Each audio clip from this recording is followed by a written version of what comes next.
Right, let's get more from the Paralympics now, where Britain's Dimitri Coutya claimed his second gold medal in Paris, and our reporter Miriam Walker-Khan is with him now. Good morning, Miriam. Morning. Yeah, I'm a bit concerned about Dimitri's neck because they are very, very heavy, those medals, and there's obviously 4 of them. Dimitri, huge congratulations. How does that feel? Yeah, it's an unreal experience, and I haven't really had time to let it sink in yet. Fencing is always such a hectic schedule. It's very back-to-back. I've been 5 days in a row, but yeah, the few moments I've had to try and really process it have just been absolutely incredible. The first gold I won on Wednesday was in my main event, and when that final hit landed, it just took I just sat there for a few minutes just because I couldn't really register what I was trying to register what had just happened. And yeah, I feel so fortunate that I managed to do that this week in front of so many friends and family, so close to home, and in such a fantastic venue. Yeah, Paris 2024 has done a fantastic job.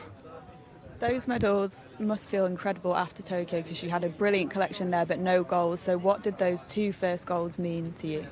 I think it meant everything. Tokyo for me was such a I don't know what you call the word, but on the one hand, I was so happy to have come away with medals, especially after Rio.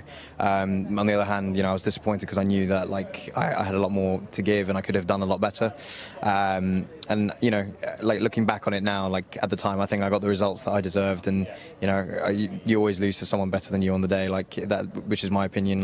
Doesn't matter what happens. If you're prepared enough, then you'll come away with the result, and if not, then it just you've got more work to do, basically. So, and that's kind of what I made my life about for the last few years, trying to right whatever I'd maybe missed out on in Tokyo, and yeah, it's happened. So, and we know that it feels like a bit of a home games for you guys anyway, but the French love their fencing. What was the atmosphere like at the stadium?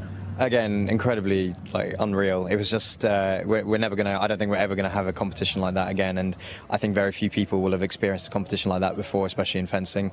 Anytime there was a French person competing in the stands, just the noise and the support was incredible.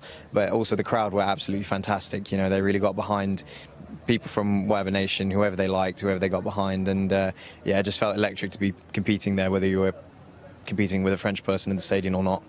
And how different was that to Tokyo, where there were no crowds and there's not that buzz around the city like we would have loved?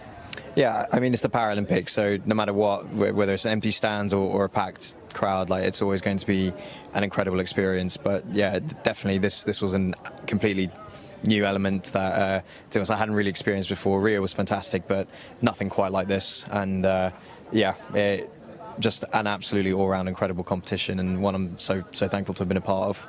Have you had time to think about how you're going to celebrate all those medals? A few ideas here and there, but in all honesty, I've just about managed to have time to catch a few hours of sleep now. But I definitely will be taking some time to enjoy it with friends and family, especially because they've been such a huge part of my massive support network, and I'm just so thankful that hopefully I've done them proud, and yeah, it'd be good to take some time to really enjoy it with them. And you're still so young, even though you've got trillions of medals around your neck.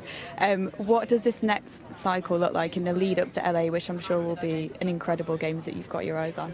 Yeah, I'm looking to take a couple of months off at least, just because when you focus that obsessively over something for a while, it's quite tough. And as much as we love it, we need a break to reset, because in my opinion, the only way you can really push to get those small improvements is by committing your whole life to it, and you need to recharge your batteries now and then. But basically, for me, it's going to be the same process. Even though this has been an absolutely incredible games for me, there's still some things that I know I could have done a lot better in, and that's going to be one of my main focuses for the next few years. And then it's just a constant process of questioning and making things as good as you can make them. And yeah, that'll be my plan basically for LA. And you came into our studio a few weeks ago and you mentioned that you really wanted to try one of those viral muffins from the Athlete Village. Have you tried one? I tried one on the first day of arriving into the village because it was far enough away from competition, don't worry.